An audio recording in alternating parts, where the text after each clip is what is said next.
শুরুতেই জানিয়ে দিব আজকের গুরুত্বপূর্ণ সংবাদ বাংলা সংবাদ।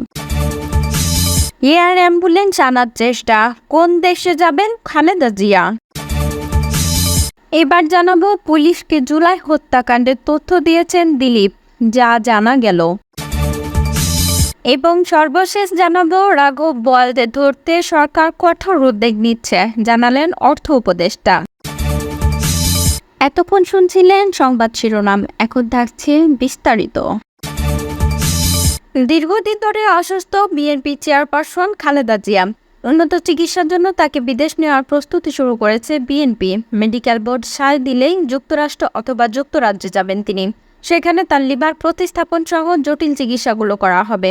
বিএনপি চেয়ারপারসনের ব্যক্তিগত চিকিৎসক ও মেডিকেল বোর্ডের সমন্বয়ক ডাক্তার এজেড জাহিদ হোসেন গণমাধ্যমকে বলেন, আমরা যুক্তরাষ্ট্র ও যুক্তরাজ্যের কয়েকটি হাসপাতালের সঙ্গে আলোচনা চালিয়ে যাচ্ছি। যুক্তরাজ্যে নেওয়া হলে ৮ থেকে ১৩ ঘন্টা সময় লাগে। যুক্তরাষ্ট্রে প্রয়োজন ১৮ থেকে ২১ ঘন্টা ফ্লাইং আওয়ার। কাজেই এই যাত্রার জন্য তার শারীরিক সুস্থতা অত্যন্ত গুরুত্বপূর্ণ, তাই কিছুটা সময় লাগবে। বেশ কিছু জটিল চিকিৎসা করাতে অনেকটা সময় তাকে বিদেশেও থাকতে হবে। বিমানে লম্বা সময় ভ্রমণের জন্য উপযুক্ত শারীরিক সুস্থতা না থাকায় তাকে এয়ার অ্যাম্বুলেন্সে নেওয়ার সিদ্ধান্ত নিয়েছেন তারা। এর জন্য কাতার থেকে এয়ার অ্যাম্বুলেন্স আনার চেষ্টা চলছে। ইতোমধ্যে সেই প্রক্রিয়া অনেক দূরে গিয়েছেন বলে জানা গেছে। মেডিকেল বোর্ডের সদস্য ডাক্তার আল মামুন বলেন, খালেদা জিয়ার জন্য দেশের বাইরে থেকে এয়ার অ্যাম্বুলেন্স আনা হবে। বোর্ডের আরেকজন সদস্য বলেন, কাতারের কাছ থেকে বিমান আনার চেষ্টা চলছে। নানা পর্যায়ে কথাবার্তাও চলছে। সাবেক প্রধানমন্ত্রী আরেকটু ফিট হলে দিন তারিখ ঠিক করা হবে। খালেদা জিয়ার লিভার সিরোসিস ছাড়াও বেশ কয়েকটি জটিলতা রয়েছে। এসব বিবেচনা করে যুক্তরাষ্ট্রে নেওয়ার সম্ভাবনাই বেশি। এক চিকিৎসক বলেন, আমাদের প্রধান উদ্দেশ্য খালেদা জিয়ার লিভার প্রতিস্থাপন করা। তবে এর আগেই পুরো শরীর চেক আপ করার জন্য অন্য জটিলতাগুলো কমিয়ে আনতে হবে। প্রথমেই লিভার প্রতিস্থাপনের সিদ্ধান্ত নেওয়া যাবে না, তাই শারীরিক অবস্থা বুঝে ব্যবস্থা নিতে হবে। বিএনপি চেয়ারপারসন এখন কেমন আছেন জানতে চাইলে তিনি বলেন, আগের চেয়ে ভালো আছেন।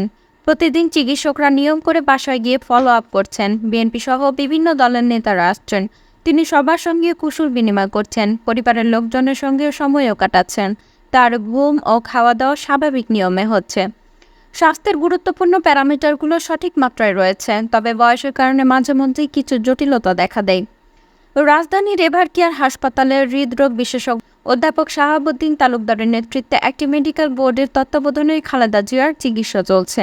গত জুনে অসুস্থ হয়ে পড়লে খালেদা জিয়াকে এভার কেয়ার করোনারি কেয়ার ইউনিটে ভর্তি করা হয়। পরে তার হৃদযন্ত্রে বসানো হয় পেসমেকার। চিকিৎসা শেষে গত ২রা জুলাই এভার কেয়ার হাসপাতাল থেকে গুলশানের বাসায় ফিরোজায় ফেরেন বিএনপি চেয়ারপারসন। সবশেষ গত ৮ জুলাই হঠাৎ প্রেশার ও রক্তে হিমোগ্লোবিনের পরিমাণ কমে যাওয়ায় হাসপাতালে ভর্তি হন তিনি। সেই থেকে হাসপাতালে চিকিৎসাধীন আছেন। এর আগে গত বছরের অক্টোবরে তার লিভার সিরোসিসের রোগের চিকিৎসা দিতে ঢাকায় আসেন যুক্তরাষ্ট্রের জনস হপকিন্স হাসপাতালের ৩ চিকিৎসক। ৪ বছর আগে সরকারের নির্বাহী আদেশের শর্ত সাপেক্ষে মুক্তির পর খালেদা জিয়াকে বিভিন্ন সময় এভার কেয়ার হাসপাতালে ভর্তি করতে হয়েছে। গত ৬ বছরে বঙ্গবন্ধু শেখ মুজিব মেডিকেল বিশ্ববিদ্যালয় ও এভার কেয়ার হাসপাতালে ১.৫ বছরেরও বেশি সময় ভর্তি হয়ে থাকতে হয়েছে তাকে। গত ৩ বছরে পরিবারের সদস্যরা চিকিৎসার জন্য খালেদা জিয়াকে বিদেশ নিতে কয়েক দফা অনুমতি চাইলেও শেখ হাসিনা তা প্রত্যাখ্যান করেন। গত ৫ আগস্ট শেখ হাসিনা পতনের পর তিনি খালেদা জিয়ার দণ্ড মওকুফ করে সরকার। চিকিৎসকরা জানান, ৭৯ বছর বয়সে খালেদা জিয়া দীর্ঘদিন ধরে লিভার সিরোসিস, হৃদরোগ, ডায়াবেটিস, আর্থাইটিস, কিডনি সহ বিভিন্ন জটিল রোগে ভুগছেন। এদিকে যুক্তরাজ্য থেকে ঢাকায় পৌঁছেছেন খালেদা জিয়ার ছোট ছেলে প্রয়াত আরাফাত রহমান কোকোর স্ত্রী শর্মিলা রহমান স্মৃতি। বৃহস্পতিবার দুপুরে তিনি গুলশানে বিএনপি চেয়ারপারসনের বাসভবনে পৌঁছেছেন। বিএনপির মিডিয়া সেলের সদস্য সাইরুল কবির খান তথ্য নিশ্চিত করেছেন। খালেদা জিয়ার ছোট ছেলে কোকো স্ত্রী সন্তানদের নিয়ে মালয়েশিয়া থাকা অবস্থায় প্রায় ১ দশক আগে মারা যান। তারপর থেকে শর্মিলা সন্তানদের নিয়ে লন্ডনে থাকছেন। সেখানে খালেদা জিয়ার বড় ছেলে বিএনপির ভারপ্রাপ্ত চেয়ারম্যান তারেক রহমান সপরিবারে রাজনৈতিক আশ্রয়ে রয়েছেন। এর আগে চলতি বছরে ২৮ জানুয়ারি সর্বশেষ ঢাকায় এসেছিলেন শর্মিলা রহমান স্মৃতি। সে সময় তিনি অসুস্থ শাশুড়ির শয্যা পাশে ছিলেন। ডায়মন্ড ওয়ার্ল্ড লিমিটেডের ব্যবস্থাপনা পরিচালক দিলীপ কুমার আগরওয়ালের কাছ থেকে বিএনপি কর্মী হৃদয় আহমেদ হত্যাকাণ্ডের কিছু তথ্য পেয়েছে পুলিশ। ৩ দিনের রিমান্ডে জিজ্ঞাসাবাদে এসব তথ্য পাওয়া গেছে। আজ শনিবার তাকে কারাগারে আটক রাখার আবেদনে মামলা তদন্তকারী কর্মকর্তা উপপরিচালক মাহমুদ সাদেক এ তথ্য উল্লেখ করেছেন। আবেদনে উল্লেখ করা হয়, উচ্চ আদালতের নির্দেশনা অনুযায়ী তাকে নিবিড়ভাবে ব্যাপক জিজ্ঞাসাবাদ করা হয়েছে। জিজ্ঞাসাবাদে আসামির পক্ষ থেকে মামলার ঘটনার বিষয়ে কিছু তথ্য পাওয়া গেছে। উক্ত তথ্যসহ আসামির নাম, ঠিকানা, মামলা সুষ্ঠু তদন্তের সাথে যাচাই প্রক্রিয়াধীন। আসামি জামিনে মুক্তি পেলে পলাতক ও মামলার তদন্তে বিঘ্ন ঘটানোর সম্ভাবনা রয়েছে।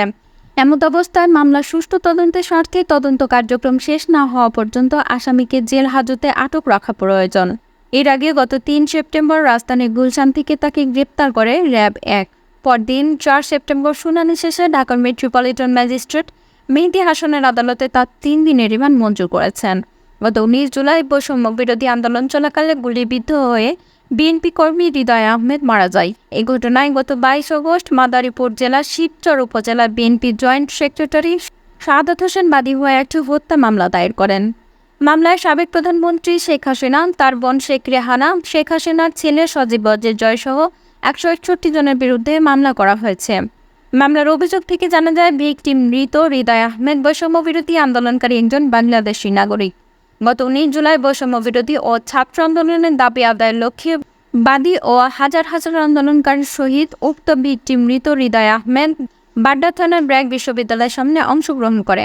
আন্দোলন চলাকালে সাবেক প্রধানমন্ত্রী শেখ হাসিনা সহ অন্যান্য আসামিদের নির্দেশে আওয়ামী লীগের অস্ত্রধারী সন্ত্রাসী এজাহার নামীয় অপরাপর আসামিসহ ৪০০ থেকে ৫০০ জন অজ্ঞাতনামা যুবলীগ, ছাত্রলীগ ও স্বেচ্ছাসেবক লীগ সহ আওয়ামী লীগের অঙ্গ সংগঠনের নেতাকর্মী বৈষম্য বিরোধী আন্দোলনকারীদের ছত্রভঙ্গ করার উদ্দেশ্যে আন্দোলনকারীদের লক্ষ্য করে গুলি ছুড়তে থাকে। তাদের গুলিতে অনেক আন্দোলনকারী নিহত হন। অনেকে গুলিবিদ্ধ হয়ে রাস্তায় ছটফট করতে থাকেন। আসামিরা আন্দোলন বিরোধী স্লোগান দেয়। আসামিগণ এলোপাথারি গুলি করতে থাকায় বাদী আত্মরক্ষার্থে পাশের গলির এক বিল্ডিংয়ের ভেতর ঢুকে আশ্রয় গ্রহণ করেন। উক্ত বিল্ডিংয়ের ভেতরে থাকা অবস্থায় বাদী মুহুর্মুহু গুলির শব্দ ও লোকজনের চিৎকারের আওয়াজে ভীত হয়ে পড়েন। কিছু সময় পর গুলির আওয়াজ বন্ধ হলে বাদী বাইরে এসে বাদীর সঙ্গে ভিকটিম মৃত হৃদয় আহমেদকে খুঁজতে থাকেন। দীর্ঘ সময় খোঁজাখুঁজি করে না পাওয়ার এক পর্যায়ে লোকমুখে জানতে পারে আসামিদের গুলিতে ও আক্রমণে বহু লোক হতাহত হয়েছেন এবং কিছু লোক আফতাবনগর মেন রোডে অবস্থিত নাগরিক স্পেশালাইজড হাসপাতালে চিকিৎসার জন্য নেওয়া হয়েছে। বাদী বিকেল ৪টায় উক্ত হাসপাতালে গিয়ে ভিকটিম হৃদয় আহমেদকে মৃত অবস্থায় দেখতে পায়। অর্থ উপদেষ্টা সালেউদ্দিন আহমেদ বলছেন, আর্থিক খাতের দুর্নীতিগ্রস্ত ব্যক্তি গোষ্ঠী তথা রাঘব বোয়ালদের ধরতে সরকার কঠোর উদ্যোগ নিচ্ছে। ভবিষ্যতে এসব উদ্যোগ আরও দৃশ্যমান হবে। রাজধানীর আগারগাঁওয়ে Bangladesh institute of governance and ম্যানেজমেন্টে এক সভা শেষে আজ শনিবার সাংবাদিকদের প্রশ্নের উত্তরে একথা বলেন অর্থ উপদেষ্টা সালেউদ্দিন আহমেদ। বলেন, রাঘব বোয়ালদের বিরুদ্ধে কঠোর ব্যবস্থা নেওয়া হচ্ছে। ইতিমধ্যে বড়দের অনেকের ব্যাংক জব্দ করা হয়েছে। এটা প্রাথমিক উদ্যোগ। এরপরে এ নিয়ে তদন্ত করতে হবে। তদন্তে দোষ পেলে অভিযুক্ত হিসেবে তাদের বিচারের উদ্যোগ নেওয়া হবে। দ্রুততম সময়ে এসব কাজ বাস্তবায়ন করা হবে বলে জানান তিনি। সম্প্রতি এক সিদ্ধান্তে কালো টাকা সাদা করার সুযোগ আনুষ্ঠানিকভাবে বাতিল করেছে জাতীয় রাজস্ব বোর্ড এনবিআর। এ বিষয়ে অর্থ উপদেষ্টা সাংবাদিকদের বলেন, কালো টাকার বিষয়ে এনবিআর সরাসরি ব্যবস্থা নেবে। যাদেরই অপ্রদর্শিত আয় রয়েছে তাদেরই ধরবে। সাংবাদিকরা বাজারে বিভিন্ন প্রয়োজনীয় পণ্যের উচ্চ দাম নিয়ে জানতে চাইলে সালেউদ্দিন আহমেদ বলেন, দাম যে একেবারে কমেনি তা নয়, চট করে তো সমাধান হবে না, আস্তে আস্তে কমে আসবে। ইতোমধ্যে কিছু উদ্যোগ নেওয়া হয়েছে, যেমন আলু ও পেঁয়াজ শুল্ক কমানো হয়েছে। এ প্রসঙ্গে অর্থ উপদেষ্টা বলেন, বাজার কারসাজিকারীদের বিরুদ্ধে সরকার কঠোর অবস্থানে রয়েছে। এজন্য ব্যবস্থা নিতে জেলা প্রশাসকদের নির্দেশ দেওয়া হয়েছে। পণ্য সরবরাহের মাঝখানে থাকা বাড়তি হাতগুলো চিহ্নিত করে ব্যবস্থা নেওয়ার জন্য বলেছি। এর জন্য নিয়মিত বাজার তদারকি করা হবে। তবে পণ্যের উৎপাদনকারীরা যেন ন্যায্য মূল্য পায় তা দেখা প্রয়োজন। দেশের বিভিন্ন তৈরি পোশাক শিল্প কারখানায় কয়েকদিন ধরে অস্থিরতা চলছে। এ প্রসঙ্গে সালেউদ্দিন আহমেদ বলেন, তৈরি পোশাক খাতের অস্থিরতা কমাতে মালিক শ্রমিকের সঙ্গে আলোচনা হচ্ছে। পাশাপাশি বিভিন্ন রাজনৈতিক দলগুলোর সঙ্গে আলোচনা চলছে। পরিস্থিতি উন্নয়নে তারা সবাই সহযোগিতা করছেন।